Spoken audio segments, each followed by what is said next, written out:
नमस्कार प्रणाम, मेरा नाम इंद्रदमन तिवारी है और आप सभी का हार्दिक स्वागत है आपके अपने यूट्यूब चैनल ज्योता महोदय में। लखनऊ विश्वविद्यालय के LLB 3 years course 5 years course के सेमेस्टर परीक्षाओं को लेकर के हम लोग लगातार बात करते आए हैं, उन सवालों की जो आपके पेपर्स में पूछे जाते रहे हैं और उन सारे सवालों की जो पहले भी जो आने वाले जिनकी संभावना रहती है। तो अभी अपने इस वीडियो में हम बात करने वाले हैं LLB 3 ईयर्स में फर्स्ट ईयर का जो अगला पेपर है पब्लिक इंटरनेशनल लॉ का, उसकी पब्लिक इंटरनेशनल लॉ का जो ये सिलेबस है पहले हम उसको देख लें।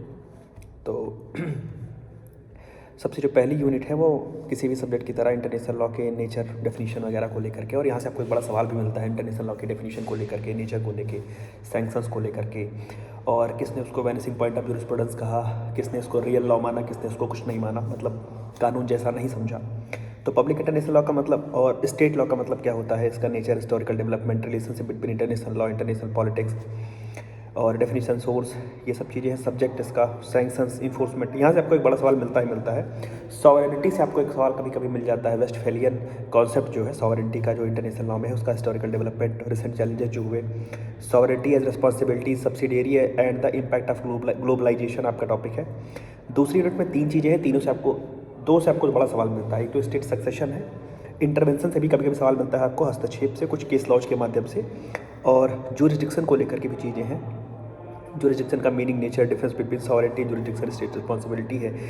रिकॉग्निशन में रिकॉग्निशन कितने प्रकार का होता है, डिफैक्टो रिकॉग्निशन, डी ज़्यूरे रिकॉग्निशन, दोनों का इफेक्ट क्या होता है, लीगल इफेक्ट जिसको कहते हैं, विड्रॉल कैसे किया जाता है। तो रिकॉग्निशन को लेकर के आप एक तैयार करके आइएगा, एक सवाल आपको मिलता ही मिलता है। स्टेट सक्सेशन के डेफिनेशन, स्टेट सक्सेशन का काइंड, कंसिक्वेंस क्या है स्टेट सक्सेशन का, और जो इंटरनेशनल ऑर्गेनाइजेशन के जो रेस्पेक्ट में सक्सेशन होता है उसका क्या फल है, परिणाम होता है। उसके बाद इंटरवेंशन है, डेफिनेशन, ग्राउंड्स हैं। एक बार इंटरवेंशन का सवाल पूछा गया है ग्राउंड्स और काइंड को लेकर के कि कौन कौन से प्रकार है। रिस्पॉन्सिबिलिटी टू प्रोटेक्ट पिछली बार आ भी चुका है, खैर इस बार मुझे नहीं लगता कि पिछली बार चूँकि आया है तो इस बार उसमें आने की उम्मीद नहीं है। तीसरी यूनिट छोटे छोटे तमाम सारे कॉन्सेप्ट हैं। स्टेट टेरिटरी है, लॉ ऑफ सी है, जहाँ पे आपको स्टेट टेरिटरी के concept, mode of acquisition, principle of uti possidetis and self determination से आपको एक सवाल मिलता है। एयर स्पेस और जो आउटर स्पेस वगैरह की ट्रीटी है, 5 फ्रीडम है, एरियल नेविगेशन है, यहाँ से आपको सवाल मिलता है। लॉ ऑफ सी का जो कहें कि ट्राइब्यूनल है उसको लेकर के पिछली बार सवाल आपसे पूछा गया है, तो यहाँ से कुछ अन्य तरीके का सवाल आपको मिलने की उम्मीद है। एक्सक्लूसिव इकोनॉमिक जोन के बारे में आपसे पूछा जाता है, स्पेशल इकोनॉमिक जोन के बारे में पूछा जाता है, कॉन्टिनेंटल शेल्फ के बारे में पूछा जाता है, मैरीटाइम बेल्ट वगैरह की लंबाई चौड़ाई क्या होती है उसको लेकर के। और चौथी यूनिट में एक तो डिप्लोमेटिक एजेंट के बारे में पूछते हैं कि डिप्लोमेटिक एजेंट के पास क्या प्रिविलेजेस हैं, क्या राइट्स हैं, क्या इम्यूनिटीज़ हैं, और कौन होता है, कब उसका जो डिप्लोमेटिक मिशन है, टर्मिनेशन कब उसका माना जाता है। इंटरनेशनल क्रिमिनल लॉ से रिलेटेड जो प्रिंसिपल्स हैं, पहले तो कुछ एक सवाल प्रिंसिपल पूछ के आता है, और एक जो सवाल है वो न्यूरमबर्ग ट्रायल को लेकर के पूछा जाता है, और जो वियना कन्वेंशन है, Vienna convention of law treaties है, जिनेवा कन्वेंशन यहाँ पे है इंटरनेशनल क्रिमिनल लॉ पे, जिनेवा कन्वेंशन शायद जीनोसाइड का कन्वेंशन है, तो वो चीज़ें आपसे पूछी जाती हैं। और एक्स्ट्राडिशन, प्रत्यर्पण का मतलब क्या होता है, आप एक मशहूर केस है, छोटा राजन का केस है, अबू सलेम का केस है, अगर आप पढ़े हो, आपने उसको देखा हो, तो आप एक्स्ट्राडिशन का मतलब है, प्रत्यर्पण का मतलब समझ पाएंगे कि जिन देशों के साथ में हमारी एक्स्ट्राडिशन की ट्रीटी है, हमारे देश में किए गए अपराध के बाद अगर वो उस देश में पाए जाते हैं तो हम उस ट्रीटी के अंतर्गत उनको वापस ले लेते हैं, वापस मांग सकते हैं। नीरव मोदी का केस है, मेहुल चौकसी का केस है, विजय माल्या का केस है, इस सब में एक्स्ट्राडिशन की बात कहीं ना कहीं, ललित मोदी का केस है, उस सब में आप थोड़ा थोड़ा पढ़ते ही आए होंगे। तो इतनी चीज़ें हैं आपका सिलेबस है। अब हम सवालों की अगर बात करें जो आपके लिए ज़रूरी हैं, पहली चीज़ तो देखिए, आपको इंटरनेशनल लॉ की जो डेफिनीशन है, ये सवाल इसको खूब कायदे से सुनिए कि इंटरनेशनल लॉ की जो डेफिनीशन है उसको बहुत अलग अलग तरीके से पूछा जाता रहा है आपसे। इंटरनेशनल लॉ की कभी कभी सीधे डेफिनीशन पूछ लेते हैं, कभी कभी कहते हैं कि इंटरनेशनल लॉ को वेनिसिंग पॉइंट ऑफ जूरिस्प्रूडेंस किसने कहा, परिभाषित कीजिए, इंटरनेशनल लॉ का मतलब क्या है, कैसे है। तो इस तरीके से आपसे सवाल पूछा जाता है। और एक तो 2-3 चीज़ें यहाँ से आपको देखनी है। एक तो है डेफिनीशन वाली जो बात है, नेचर, डेफिनीशन, नेचर, और इसके बाद सैंक्शन,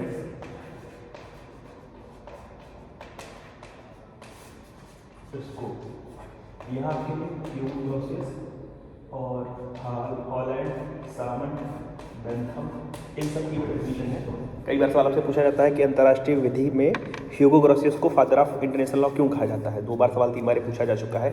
तो इंटरनेशनल लॉ की डेफिनेशन आपको कायदे से पढ़नी है कि अंतर्राष्ट्रीय विधि से आप समझते क्या हैं और क्या ये सच्चे अर्थों में विधि है, क्या इसको सही में कानून माना जा सकता है, लॉ माना जा सकता है, क्योंकि इतना इसका वायलेशन हो जाता है कि इसको लॉ मान सकते हैं या नहीं। ह्यूगो ग्रोसियस को इंटरनेशनल लॉ का फादर क्यों कहा जाता है, और इसी के साथ में जोड़ करके ये भी पूछा जाता है कि किसने कहा कि इंटरनेशनल लॉ जो है वो विधि शास्त्र का लुप्तप्राय बिंदु है, जूरिस्प्रूडेंस का वेनिसिंग पॉइंट ऑफ जूरिस्प्रूडेंस है, जूरिस्प्रूडेंस का वेनिसिंग पॉइंट है, किसने कहा। तो इस तरीके से आपसे पूछा जाता है कि क्या इंटरनेशनल लॉ रियल लॉ है और किसने इसको क्या कहा। तो प्रयास करेगा कि 2 से 3 लोगों की डेफिनेशन, ह्यूगो ग्रोसियस को जरूर पढ़िएगा, स्वार्जनबर्गर की भी डेफिनेशन अच्छी है, आप चाहें तो उनको पढ़ सकते हैं, और बाकी हॉलैंड, सामंट, बेंथम ने इंटरनेशनल लॉ के बारे में क्या कहा इसको देख लीजिएगा। इसके साथ ही साथ आपको एक चीज़ और देखनी है, सोर्सेज। इंटरनेशनल लॉ के सोर्सेज, वैसे आपने पढ़ा होगा जो स्टूडेंट्स में कस्टम प्रेसिडेंट लेजिस्लेशन वगैरह जो लॉ के सोर्सेज होते हैं, तो वैसे ही इंटरनेशनल लॉ का जो सोर्स है उसमें जो आर्टिकल 30 है चार्टर का, आर्टिकल 38 ये आपके लिए बहुत जरूरी है। खूब कायदे से इंटरनेशनल लॉ के सोर्सेज पढ़ लीजिएगा और सेंसस को भी देखिएगा। अब कई बार इसी में पूछा जाता है आपसे जोड़ करके, सारी चीज़ें जोड़ करके पूछी जाती है कि इंटरनेशनल लॉ में हो गया, ये मत सोचिएगा कि मैं बहुत सारे छोटे छोटे टॉपिक्स में डाले दे रहा हूँ, इंसर्ट कर रहा हूँ, ऐसे ही सवाल आपसे पूछा ही जाता है पब्लिक इंटरनेशनल लॉ में और स्टेट लॉ में रिलेशन भी पूछते हैं, नेक्सस भी पूछते हैं, तो इसको भी देख लीजिएगा। उसके बाद हम आगे बढ़ते हैं। तो रिकॉग्निशन आपके लिए ज़रूरी है, रिकॉग्निशन का काइंड, रिकॉग्निशन के प्रकार और रिकॉग्निशन के इफेक्ट। रिकॉग्निशन के काइंड और रिकॉग्निशन के इफेक्ट भी देखना जरूरी है। डी फैक्टो रिकॉग्निशन का मतलब क्या होता है, डिज्यूरे रिकॉग्निशन का मतलब क्या होता है। रिकॉग्निशन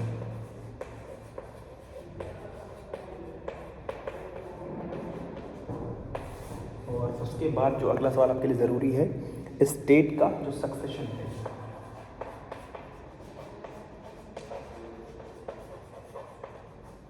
वो चीज़ आपके लिए ज़रूरी है। रिकॉग्निशन का मतलब स्टेट सक्सेशन भी देख लीजिएगा। अब देखिए सवाल एक पूछा गया है कि क्या जो मान्यता है वो निर्णयात्मक और घोषणात्मक सिद्धांतों का मिश्रण है। तो आप इस तरीके की उम्मीद बिल्कुल मत करिएगा कि आपसे सीधे रिकॉग्निशन पूछ लिया गया है, सीधे पूछ लिया गया रिकॉग्निशन क्या है, रिकॉग्निशन समझा दो, रिकॉग्निशन के बारे में बता दो। रिकॉग्निशन के अंतर्गत तमाम सारी चीज़ें आपसे जोड़ करके पूछी जाती हैं, और जैसे कुछ केस लॉज हैं उनके साथ जोड़े भी जाते हैं। कुछ केस लॉ जो बहुत ज़रूरी आपको इसमें पढ़ने हैं, ज़रूरी नहीं किसी टॉपिक पर है, अलग अलग भी हो सकते हैं। एक तो एसएस लोटस केस करके है, एक एनेरिका लेक्सी केस है, बहुत ज़रूरी है आपके लिए। पैक्टास एंड सर्वेंडा का प्रिंसिपल है, जस्ट कॉजेंस का प्रिंसिपल है, रिस्पॉन्सिबिलिटी टू प्रोटेक्ट है, और रेस्पेरेंस केस है। ये सारे केस जो हैं अलग अलग जगहों पर ज़रूरी हैं, तो देख लीजिएगा कौन कहाँ पे फिट बैठता है, उसको पढ़ लीजिएगा। कई बार सीधे केस लॉ से सवाल आपसे पूछ लिया गया है। मैं पिछला अगर देख के बता रहा हूँ आपको, जहाँ पे आपसे सीधे सवाल केस लॉ से ही पूछा गया था। एक तो पूछा गया था रेफरेंस केस के वाद की यूटिलिटी क्या रही है, उपयोगिता क्या रही है। रिस्पॉन्सिबिलिटी टू प्रोटेक्ट पर आपको एक लेख लिखने के लिए आया था, और एनेरिका लेक्सी पर भी आपसे एक चीज़ सीधे पूछ ली गई थी। तो उसके बाद हम आगे बढ़ते हैं। तो जो इनके पास डिप्लोमेटिक एजेंट्स की बात करते हैं, डिप्लोमेटिक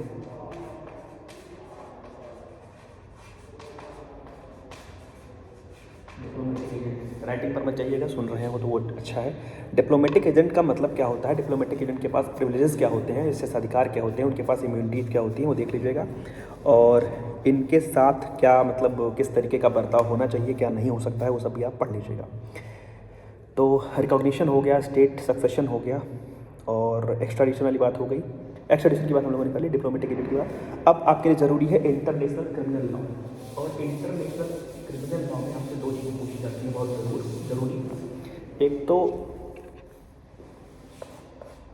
इंटरनेशनल क्रिमिनल लॉ, यहाँ एक तो चीज़ आपसे पूछी जाती है जो कन्वेंशन है, जिनेवा कन्वेंशन। तो जिनेवा कन्वेंशन देख लीजिएगा, जिनेवा कन्वेंशन और न्यूरम्बर्ग ट्रायल। जिनेवा कन्वेंशन और न्यूरम्बर्ग ट्रायल देख लीजिएगा इंटरनेशनल क्रिमिनल लॉ के जगह पे कि क्या क्या उसकी ज़रूरत है, क्या क्या वहाँ पर चीज़ें हैं। और इसके बाद हम आगे बढ़ते हैं। तो जो ये वाला हिस्सा है यहाँ पे, एक सेकेंड सिलेबस खोल देते हैं। जो मैरीटाइम बेल्ट वाली चीज़ है और एक्सक्लूसिव इकोनॉमिक जोन है, छोटे छोटे ये जो टॉपिक्स हैं आपके। लैंड लॉक्ड स्टेट का मतलब क्या होता है, एक्सक्लूसिव इकोनॉमिक जोन का मतलब क्या होता है, और जो कॉन्सेप्ट है ओपन सी का, क्लोज सी का। तो लॉ ऑफ सी का चूंकि ट्राइब्यूनल जो है पिछली बार पूछा जा चुका है, तो लॉ ऑफ सी में जो छोटी छोटी चीज़ें बच रही हैं, कॉन्टिनेंटल सेल्फ है, कॉन्टिग्यूस जोन है, एक्सक्लूसिव इकोनॉमिक जोन है, आईसी है, लॉक्ड स्टेट है, पायरेसी नहीं, पायरेसी तो एक अलग टॉपिक ही है। तो आप जो छोटे छोटे टॉपिक हैं उसको देख लीजिएगा, कई बार आपसे ए बी करके वो सवाल पूछे जाते हैं। एक्स्ट्राडिशन की बात हम लोगों ने कर ली, एक्स्ट्राडिशन की डेफिनेशन क्या होती है, उसका पर्पस क्या होता है, जो एक्स्ट्रा डाइट होने की जो लीगल ड्यूटी है वो क्या है, इस तरीके से चीज़ें आप पढ़ लीजिएगा। और डिप्लोमेटिक एजेंट वाली बात जो है, डिप्लोमेटिक एजेंट में आप देख लीजिएगा उसके पास क्या क्या, उसका मतलब क्या होता है, उसके फंक्शंस क्या हैं, इम्यूनिटीज़ क्या हैं, प्रिविलेजेस क्या हैं, ये सब चीज़ें देख लीजिएगा। और इंटरनेशनल क्रिमिनल लॉ में जैसा हम लोगों ने यहाँ पर बात की है वो, और इतनी चीज़ें हो गई। मुझे लगता है ये आपके पास 7-8 बड़े सवाल हो गए और कुछ छोटे टॉपिक मैंने बताए हैं, उसको देख लीजिएगा। केस लॉ पर विशेष ध्यान दे दीजिएगा, क्योंकि कई बार मैंने जैसा कहा कि केस लॉ से सीधे सवाल आपसे पूछे जाते हैं कि केस लॉ सीधे दे करके आपसे पूछ लिया गया, कॉन्सेप्ट पूछ लिया गया। और डेफिनेशन वाली बात जहाँ तक है, तो डेफिनेशन वाली बात पे खूब लंबी चौड़ी आपको किसी की डेफिनेशन मिल सकती है, चाहे हॉलैंड की हो, चाहे सामंट की हो, चाहे ह्यूगो ग्रोसियस की हो, या मेनिसिंग पॉइंट ऑफ जूरिस्प्रूडेंस किसने कहा, इस तरीके से आपसे सवाल पूछे जाते रहे। एक आखिरी बार मैं इसको भी देख लेता हूँ, पुराने जो पेपर्स हैं उनको, जहाँ से आपको सवाल पूछे जा सकते हैं। अब इंटरनेशनल, जैसे मैंने सोर्स की बात कही, जहाँ पर सोर्स की बात हम लोगों ने की, तो सोर्स में देखिए जैसे एक बार सवाल पूछा गया है सीधे इसके सोर्स में,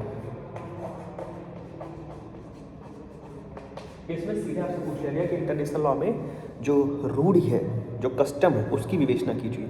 मीन्स अभी जैसे हम लोगों ने कहा कि सोर्स पूछा जाता है, लेकिन कई बार ऐसा होता है कि इंटरनेशनल लॉ के सोर्स के रूप में आपसे सीधे आर्टिकल 38 पूछ लिया गया, चार्टर का 38 का क्या महत्व है, ऐसा पूछ लिया गया, या रूल पूछ लिया गया, या पूछ लिया गया कि जो इंटरनेशनल ऑर्गेनाइजेशंस हैं उनका क्या महत्व है, वो कैसे लॉ, नए लॉ का लेजिस्लेशन कर रहे हैं, इस तरीके से। रिकॉग्निशन की बात, स्टेट सक्सेशन की बात हम लोगों ने कर ली, एक्सट्राडिशन की बात कर ली है, और स्टेट के एक्विजिशन की बात हम लोगों ने शायद नहीं की है। अगर समय आपके पास होगा, ऊर्जा बचेगी, तो स्टेट सक्सेशन के बाद या रहने चीज़ें आप देख लीजिए, उतना पर्याप्त है, नहीं तो आप बाद में कहते हैं कि आप ज़्यादा टॉपिक बता दे रहे हैं। प्रत्यर्पण एक्स्ट्राडिशन की बात कर ली हम लोगों ने, इंटरनेशनल क्रिमिनल लॉ की बात कर ली, ह्यूगो ग्रोसियस को इंटरनेशनल लॉ का फादर क्यों कहा जाता है। ये कोई ऐसा नहीं है कि इंटरनेशनल लॉ की डेफिनेशन के अलावा आपको पढ़ना है। जब आप इंटरनेशनल लॉ की डेफिनेशन पढ़ रहे हैं, सोर्सेज पढ़ रहे हैं, वहीं पर आपको ह्यूगो ग्रोसियस के बारे में पढ़ लेना है। और सॉवरेंटी को लेकर के जैसे वेस्टफैलियन जो कॉन्सेप्ट है उसको देख लीजिएगा वहीं पर। और जैसा मैंने कुछ केस लॉज आपको बताए हैं कि उन केस लॉज को सीधे सीधे आपसे पूछा जा सकता है, तो उसको भी थोड़ा सा पढ़ लीजिएगा कि कौन सा केस लॉ कहाँ पे फिट बैठता है। और जहाँ पे ट्रीटी वाली बात है, 2 कन्वेंशन है, कंफ्यूज मत करिएगा। जो वियना कन्वेंशन है, वियना ये है लॉ ट्रीटीज, वियना कन्वेंशन जो है लॉ ऑफ ट्रीटीज के ऊपर है, जिनेवा कन्वेंशन जो है वो जेनोसाइड के ऊपर है, इंटरनेशनल क्रिमिनल लॉ के अंतर्गत आता है। तो इतना पर्याप्त है आपके लिए, इतनी चीज़ें आपके लिए ठीक रहेंगी। और सवाल को थोड़ा पढ़ लीजिएगा, चौंकिएगा नहीं। कई बार ऐसा होता है कि किसी का भारी भरकम कोट दे करके, किसी की भारी भरकम डेफिनेशन दे करके आपसे सवाल पूछ लिया जाता है, तो वहाँ पर थोड़ी बहुत समस्या हो जाती है आपको। ढेर सारी शुभकामनाएं आपको इस पेपर के लिए, तैयारी करिए। और सबसे पहले जब पेपर मिले तो 5 कौन से सवाल आपको बेहतर आ रहे हैं, मतलब 5 कौन से जवाब आपको बेहतर आ रहे हैं, उसको जरूर चुन लीजिएगा। उसके बाद ही आप सवाल करिएगा। ढेर सारी शुभकामनाएं, धन्यवाद, प्रणाम।